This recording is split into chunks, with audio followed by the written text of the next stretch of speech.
ಇವತ್ತು ಪ್ರಥಮವಾಗಿ ಪರಮ ಪೂಜ್ಯ ಸಕ್ತ ಶ್ರೀ ಸಿದ್ಧ ಶ್ರೀ ವಿಜಯಶಕ್ತಿ ಗುರೂಜಿಯವರ ಆಶೀರ್ವಾದದೊಂದಿಗೆ ಏನು ಇವತ್ತು ಹಳ್ಳಿಕಟ್ಟೆ ದೊಡ್ಡಲ್ಲಿ ಶ್ರೀ ಮಾರಮ್ಮ ದೇವಿ ಜೀರ್ಣೋದ್ಧಾರ ಸೇವಾ ಟ್ರಸ್ಟ್ ಅಂತೇಳಿ ಎಲ್ಲ ನಮ್ಮೂರಿನ ಎಲ್ಲ ಯುವಕ ಮಿತ್ರರು ಸೇರಿ ಇವತ್ತು ಊರಿನ ಗ್ರಾಮಸ್ಥರೆಲ್ಲ ಸೇರಿ ಒಂದು ದೇವಸ್ಥಾನವನ್ನು ಕಟ್ಟಬೇಕು ಅಂತೇಳಿ ತೀರ್ಮಾನ ಮಾಡಿ ಇವತ್ತು ಆ ದೇವಸ್ಥಾನದ ಉದ್ಘಾಟನೆಯನ್ನು ಇವತ್ತೆಲ್ಲ ತಾಲೂಕಿನ ಜನಪ್ರಿಯ ಶಾಸಕರು ಮುಂದಿನ ಸಚಿವರಾದಂಥ ಎಚ್ ಸಿ ಬಾಲಣ್ಣವರ ನಾಯಕತ್ವದಲ್ಲಿ ಹಾಗೆ ನಮ್ಮ ಮಾಜಿ ಶಾಸಕರಾದಂಥ ಎ ಮಂಜನವರ ಸಹಕಾರದೊಂದಿಗೆ ಎಲ್ಲ ಚಂದ್ರಗೌಡರ ಆದಿಯಾಗಿ ತಮ್ಮಣ್ಣಗೌಡರ ಆದಿಯಾಗಿ ಕೆ ಕೃಷ್ಣಮೂರ್ತನ ಆದಿಯಾಗಿ ನಮ್ಮ ಬಿಡದಿ ಲೋಹಿತಣ್ಣ ಆದಿಯಾಗಿ ಸುಮಾರು ಇನ್ನೂ ಅನೇಕರು ಇವತ್ತು ನಮಗೆ ನಮ್ಮ ದೇವಸ್ಥಾನಕ್ಕೆ ಧನ ಸಹಾಯನ ಮಾಡಿದ್ದಾರೆ.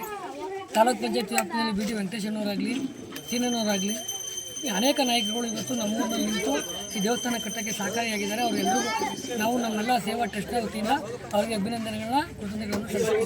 ಇವತ್ತೇನೆಲ್ಲ ಕಾರ್ಯಕ್ರಮ ಹಮ್ಮಿಕೊಂಡಿದ್ದೀರಾ? ಏನಿವತ್ತು ಬೆಳಗ್ಗೆಯಿಂದ ತಾಯಿ ಜೀರ್ಣೋದ್ಧಾರವಾಗಿ ಹೋಮ ಮತ್ತು ಪೂಜೆ ಅಭಿಷೇಕ ಎಲ್ಲ ನಡೆದಿದೆ.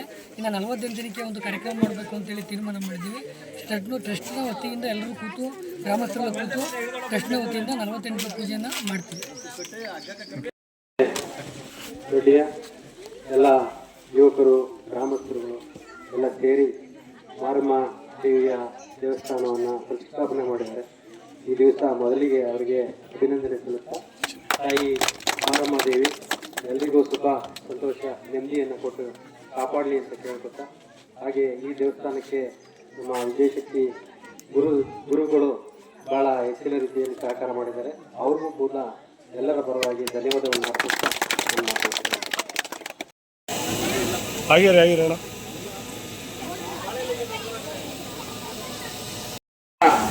ನಮ್ಮ ವಿಜಯವರಿಗೆ ನಮ್ಮ ಊರಿನ ಪರವಾಗಿ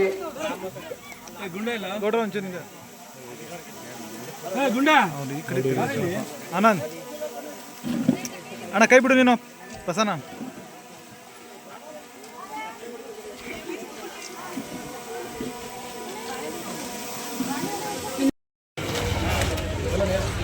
ಜೀವನ್ ಮಿಷನ್ ಮತ್ತೆ ನೀರೊಂದು ಕೆರೆ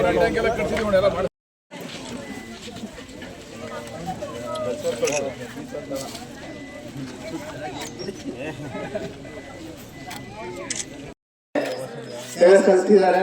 ಅವರಿಗೆ